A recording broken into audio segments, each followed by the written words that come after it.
हाज़िरीन मस्जिद, अस्सलामु अलैकुम वरहमतुल्लाहि वबरकातुहू। अल्हम्दुलिल्लाहि रब्बिल आलमीन वल आक़िबतु लिल मुत्तक़ीन वस्सलातु वस्सलामु अला सय्यिदिल मुरसलीन व अला आलिहि व सहाबिहि अजमईन। अम्मा बअद फ़अऊज़ु बिल्लाहि मिनश शैतानिर रजीम। बिस्मिल्लाहिर रहमानिर रहीम। लइन शकरतुम लअज़ीदन्नकुम सदक़ल्लाहु मौलानाल अज़ीम व बल्लगना रसूलुहुन नबियुल अमीनुल मकीनुल करीम व नहनु अला ज़ालिका लमिनश शाहिदीन व शाकिरीन वल्हम्दुलिल्लाहि रब्बिल आलमीन। मोहतरम सामईन, आइए कुछ अर्ज़ मारूफ़ से क़ब्ल आक़ाए नामदार, मदीने के ताजदार, हम गरीबों के गमगुसार, दोनों आलम के मालिक व मुख्तार जनाबी रूह फ़िदा मुहम्मद अरबी सल्लल्लाहु तआला अलैहि वसल्लम की बारगाह बेकसपनाह में दुरूद व सलाम की डाली निछावर करें और पढ़ें बावाज़ बुलंद, अल्लाहुम्मा सल्लि अला सय्यिदिना शफ़ीना हबीबिना करीमना मौलाना मुहम्मदिन व बारिक व सल्लिम सलातन व सलामन अलैका या रसूलल्लाह सल्लल्लाहु तआला अलैहि वसल्लम।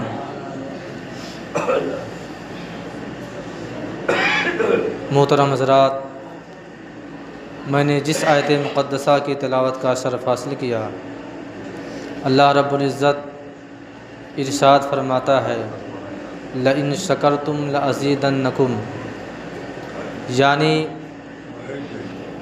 शुक्र अदा करो मैं तुम्हारे ऊपर और ज़्यादा करूँगा।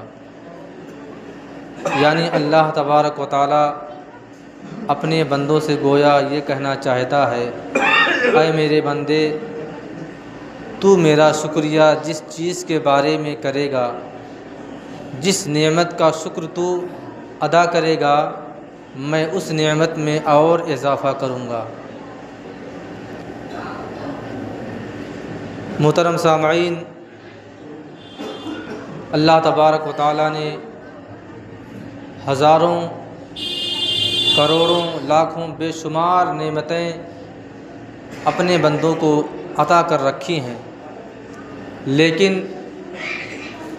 आज मफलूकिल हाली या मुफलिसी या गरीबी या परेशानी, ये सारी चीज़ें जो होती हैं, इंसान हमेशा इस कोशिश में होता है कि मैं कौन सी ऐसी हरकत, कौन सा ऐसा अमल करूं कि मेरे ऊपर से तमाम परेशानियां, बीमारियां और मफलूकुल हाली और मुफलिसी गरीबी, ये सारी चीज़ें जो है हमसे दूर रहें।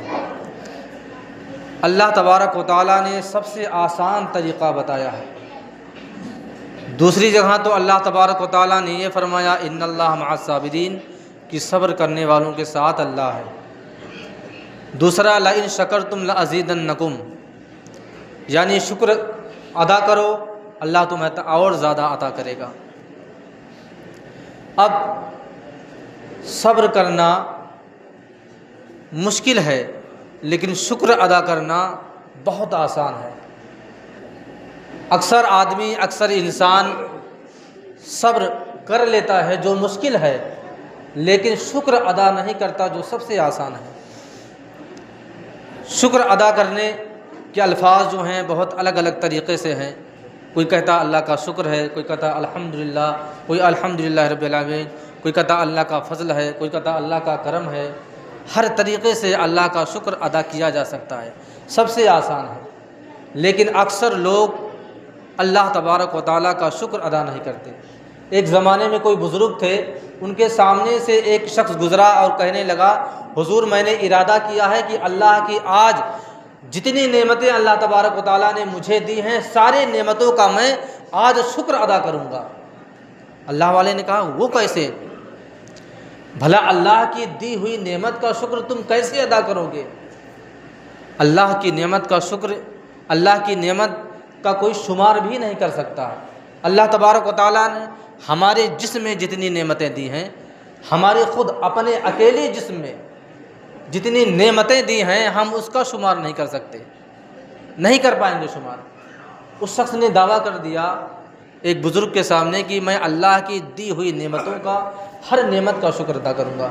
अल्लाह वाले ने कहा चल तू ना अपने आँख भी अल्लाह तबारक व तआला की एक नेमत है, ज़बान भी एक नेमत है, नाक भी एक नेमत है, दिए हुए सर में बाल अल्लाह तबारक व तआला की एक नेमत है, हाथ भी नेमत है, उसमें जो उंगलियां 10 हैं वो भी हर एक अलग अलग अल्लाह की नेमत है। सारी चीज़ें, बाल अल्लाह तबारक व तआला ने जिसमें जितने बाल अता किए, हर बाल के बदले एक एक नेमत है। और अल्लाह वाले ने कहा, उस शख्स से बुज़ुर्ग ने कहा कि तू दावा कर रहा है कि मैं अल्लाह की दी हुई हर नेमत का शुक्र अदा करूँगा, तू चल किसी चीज़ का शुक्र अदा ना कर। तू जो सांस ले रहा है, क्योंकि जब सांस खींचता है तो तेरे अंदर ऑक्सीजन जाती है, फेंकता है तो कार्बन डाइऑक्सीजन निकलती है। अब जब सांस खींच रहा है तो उस पर एक शुक्र बनता है, और जो सांस निकालता है वो अल्लाह की एक नेमत बनती है, उस पर भी एक शुक्र बनता है। क्योंकि अगर सांस ले लिया और सांस अंदर जा कर के रुक गई, वापस बाहर नहीं आई, तो क्या होगा? इंसान मर जाएगा। अब जब बाहर आई तो वो भी अल्लाह की एक नेमत है, उस पर भी एक शुक्र बनता है। तो अल्लाह वाले ने कहा कि तू अपने सिर्फ जो सांस ले रहा है सिर्फ उसका शुक्र अदा कर दे। जबकि आदमी, अब आप अंदाज़ा लगाएं कि एक मिनट में इंसान कितनी बार सांस लेता, अंदर लेता है और बाहर फेंकता है, उतने अल्फाज शुक्र के तो मुझसे अदा भी नहीं हो पाएंगे। कैसे अदा कर सकता है? आखिरकार वो शख्स आजिज़ रह गया। तो अल्लाह वाले ने बताया उस आदमी से कि तू अल्लाह की नेमतों का शुक्र पूरी तादाद में अदा नहीं कर सकता, लेकिन तुझसे जितना हो सके उतना तो अदा करके दिखा दे। अल्लाह तबारक व तआला ने किसी के यहाँ औलाद, किसी के यहाँ बच्चे की पैदाइश दी, किसी को औलाद से नवाजा, उस पर भी शुक्र बनता है।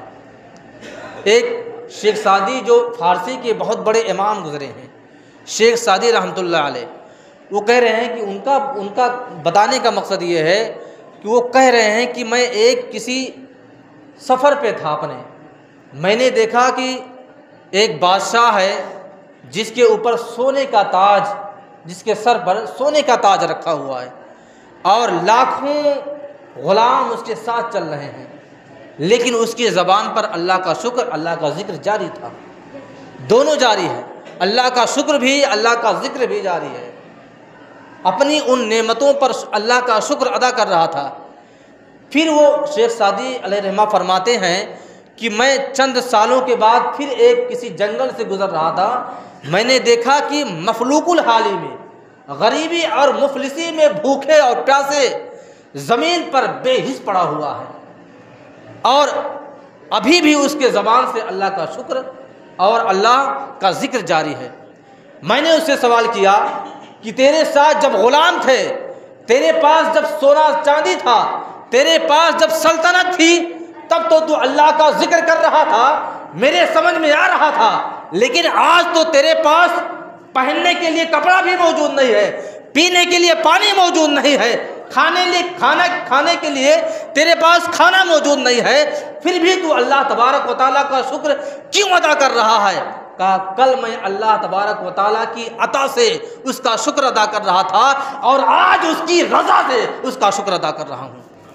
आज उसकी रज़ा से, यानी अल्लाह तबारक व तआला ने मुझे अता किया था तो मैं शुक्र अदा कर रहा था, और अल्लाह आज मेरे इस हाल में मुझसे राज़ी है, इस वजह से मैं शुक्र अदा कर रहा हूँ।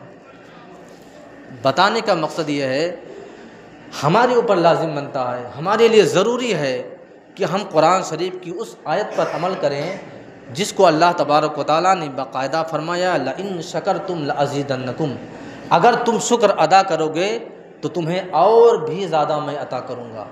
यानी आप जिस चीज़ पर शुक्र अदा कर दें। अब पता चला कि आप कारोबार कर रहे हैं, आपको 25 दिन तक अल्लाह तबारक व तआला ने बेशुमार बरकतें अता की आपके कारोबार में, आपके माल में, और एक दिन अगर 100 रुपये का नुकसान हो गया तो बस नाशुक्री अदा करना शुरू कर देते हैं। नाशुक्री, मैंने जो वाक़या बताया उस का जो एक बादशाह थे, और जब अल्लाह तबारक व तआला ने उनसे सब कुछ छीन लिया, बदन पर एक कपड़ा भी मैसर नहीं था, फिर भी अल्लाह तबारक व तआला का वो शुक्र और ज़िक्र कर रहा था। हमारा क्या हाल है? हमारा तो इतना खस्ता हाल, इतना बुरा हाल है कि अगर हम 365 दिन कमाते हैं, अगर 350 दिन कमाएं और 15 दिन ना कमाएं तो हम अल्लाह तबारक व तआला की नाशुक्री करना शुरू कर देते हैं। हम जो है साल भर सेहतयाब रहते हैं, अगर कभी बुखार हो जाए, कभी कोई बीमारी लग जाए तो हम उस पर नाशुक्री अदा शुरू कर देते हैं। जबकि अल्लाह तबारक व तआला क्या कह रहा है, अगर तुम शुक्र अदा करोगे मैं तुम्हें और ज़्यादा अदा करूँगा। वही शेख सादी अलैहिर्रहमा जिनका ज़िक्र मैंने अभी इससे पहले किया, एक मरतबा आप दमिश्क की जामा मस्जिद में नमाज़ अदा करने के लिए गए, जुमा में। दमिश्क की जामा मस्जिद में आप नमाज जुमा अदा करने के लिए गए और जब नमाज जुमा अदा करने के बाद जब बाहर निकले तो पता चला उनका जूता ही नहीं है, जूता कोई ले गया। अब दिल में ख्याल आया कि वाह, मैं तो अल्लाह की इबादत करने गया था, उसके घर में गया था, इतनी बड़ी मस्जिद थी, इतनी आलीशान मस्जिद थी, कैसे लोग हैं कि नमाज़ पढ़ के निकला तो उनके जूता तक नहीं छोड़ा, लोगों ने चुरा लिया। अब नंगे पाँव जब चलने लगे शहर में तो फिर एक तरीके से थोड़ा आपके अंदर घमंड पैदा शुरू हुआ, घमंड आना शुरू हुआ कि अये शेख सादी, तू तो इतना बड़ा इमाम हो करके और लोगों के सामने नंगे पाँव चल रहा है। शेख सादी अलैहिर्रहमतुर रिज़वान फरमाते हैं कि मेरा इतना ही सोचना था कि मैं नंगे पाँव चल रहा हूँ, मेरे पाँव में जूते नहीं हैं। दमिश्क की जामा मस्जिद में गया था, किसी ने चुरा लिया, कोई लेके चला गया, अब मैं नंगे पाँव जा रहा हूँ, वक्त का इमाम हूँ, फारसी का इतना बड़ा इमाम हूँ और पाँव में चप्पल नहीं। अच्छा, उनके पास इतने पैसे भी नहीं थे कि दूसरा चप्पल खरीद लेते, इतने पैसे उनकी जेब में नहीं थे। अल्लाह वालों का ये हाल होता था कि उनके जेब में पैसे नहीं रहा करते थे, ज़रूरियात के लिए भी उनके पास पैसे नहीं रहते थे। अब चप्पल ख़रीदना एक सख्त ज़रूरत थी, नंगे पाँव चलना था और नंगे पाँव चलना शहर में लोगों के सामने कितनी शर्मिंदगी की बात थी, लेकिन वो अल्लाह वाले थे।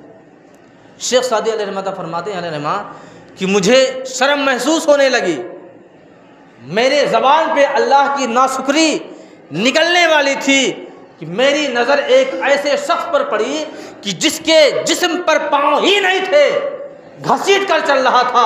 मैंने फ़ौरन अल्लाह तबारक व तआला का शुक्र अदा किया, मौला ताला जूते नहीं है तो क्या हुआ, अरे तूने पाँव की नेमत से जैसा मुझे नमाज तो रखा है, पाँव जैसी नेमत से तूने मुझे नमाज रखा है। बताने का मकसद ये है कि आप अगर दूसरों से तुलना करना चाहते हैं तो अपने से नीचे लोगों को देखिए, ऊपर नहीं जाना है। ज़िंदगी में अगर आपको ज़िंदगी बसर करनी है और ज़िंदगी के आदतों अतवार आपको देखने हैं लोगों के, तो ये मत देखिए कि अल्लाह तबारक व तआला ने मेरी कमाई एक दिन में 100 रुपये रखी है और फला शख्स की 1000 रखी है। अपने से बड़े को नहीं देखना, अपने से छोटे को देखिए कि हमारी कमाई 500 की है तो दूसरे शख्स की 100 ही रुपया एक दिन की कमाई है। अपने अगर तुलना करना, बराबरी करनी है तो अपने से ऊंचा नहीं, अपने से नीचा देखिए, अपने से छोटे को देखिए। हाँ, दीन के मामले में अगर आपको बराबरी करनी है, दीन के मामले में, इबादत के मामले अगर आपको कंपटीशन करना है तो फिर देखिए, अरे फला शख्स तो, मैं तो 5 ही वक्त की नमाज पढ़ता हूँ जो मुझ पर फ़र्ज़ है, अरे फला शख्स तो तहज्जुद भी पढ़ता है, नवाफिल भी पढ़ता है, सदक़ात भी करता है, ज़कात भी देता है, नाफिल रोज़े भी रखता है, तमाम चीज़ें देखिए। अब दीन के मामले में आपको अपने से ऊंचे वाले को देखना है, अपने से ऊंचे वाले को देखना है, ताकि इसमें आपको हवस पैदा हो, लालच पैदा हो कि हम ज़्यादा से ज़्यादा अल्लाह तबारक व तआला की इबादत करें। आप कंपटीशन करें तो इबादत में करें कि फ़ला शख्स अगर नमाज फ़जर महीने में उससे एक दिन छूट जाती है फ़ला शख्स से, आप दावा करिए कि मैं ऐसा नमाज अदा करूँगा, फ़जर की नमाज ऐसे अदा करूँगा कि मेरी फ़जर की नमाज पूरे महीने में एक दिन भी तर्क नहीं होनी पाएगी। आज देखिए मस्जिदों का क्या हाल है, चाहे जिस मस्जिद को आप देख लीजिए, फ़जर में सबसे कम तादाद आपको मिलेगी, सबसे कम तादाद। फ़जर की नमाज में लोग नींद में इस तरह मस्त और उन पर गलबा तारी हो जाता है। हाँ, लेकिन जिनके अंदर अल्लाह का खौफ होता है, जिनके अंदर एक हवस होती है, हमें नमाज अदा करनी है तो करनी है, ऐसे लोगों को मैंने देखा है अगर वो 2 बजे रात को सो जाएं फिर भी नमाज फजर में उठ जाते हैं। लेकिन कुछ लोगों को मैंने देखा है जो पहले से इरादा करके सोते हैं कि आज तो मैं देर से सो रहा हूँ, आज तो मुझे नमाज फजर अदा करनी नहीं है, आज तो सोना है 10 बजे दिन तक, 10 बजे तक सोना है, आज पहले से इरादा करके बैठ जाते हैं। आप ऐसा हरगिज़ न करें। जिस तरह आप पर और बकिया औकात नमाज फ़र्ज है, इसी तरह नमाज फ़जर भी आप पर फ़र्ज है। और नमाज फ़जर में उठने वाला शख्स ना जाने कितनी बीमारियों से दूर रहता है। और उस वक्त जो उठता है नमाज फ़जर में, उसके अंदर ना जाने कितने जो है किस्म के विटामिन मिलते हैं सुबह के वक्त उठने से। और अल्लाह तबारक व तआला की तमाम पूरी रहमतें, आप जब रात की तन्हाई में उठती हैं तो अल्लाह तबारक व तआला की सारी रहमतें आपके सर पर उमड़ाती हैं, आपके सर पर मंडलाती हैं। आप नमाज फ़जर में उठने की कोशिश करें, और अगर आप इरादा करके सोएंगे तो आप यकीन जानिए कि आपको अलार्म लगाने की ज़रूरत नहीं पड़ेगी, आपको अलार्म लगाने की ज़रूरत नहीं है। अगर आपकी आदत बन गई है सुबह उठने की 4 बजे, तो आप खुद अंदाज़ा लगाएं। कुछ ऐसे लोग हैं जो रोज़ाना अलार्म या बग़ैर अलार्म के उठते हैं। तो मेरा एक ये तजर्बा है कि अगर आप कई दिन तक लगातार उसी टाइम में, यानी 4 बजे या 5 बजे आपके उठने की आदत है, तो आपका खुद भी तजर्बा हो जाएगा कि आपकी आँख रोज़ आना उसी वक्त, ऐन उसी वक्त में खुलेगी, ऐन उसी वक्त में। ये अल्लाह तबारक व तआला का भी एक करम है आप कि आप जब इरादा करके सोते हैं कि मुझे नमाज फ़जर अदा करनी है, तो वाकई में आँख खुल भी जाती है।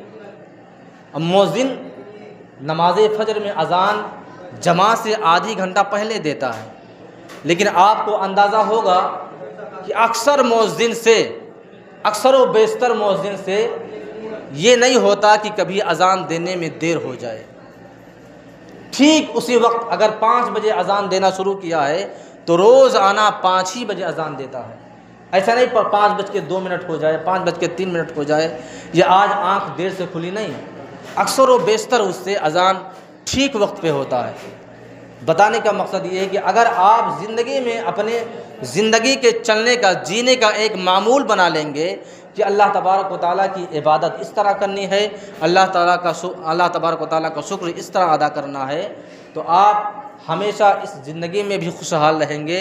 और कल आप यहाँ से जाने के बाद भी आपकी आखिरत संवरी हुई नज़र आएगी और आपकी आखिरत भी बन जाएगी।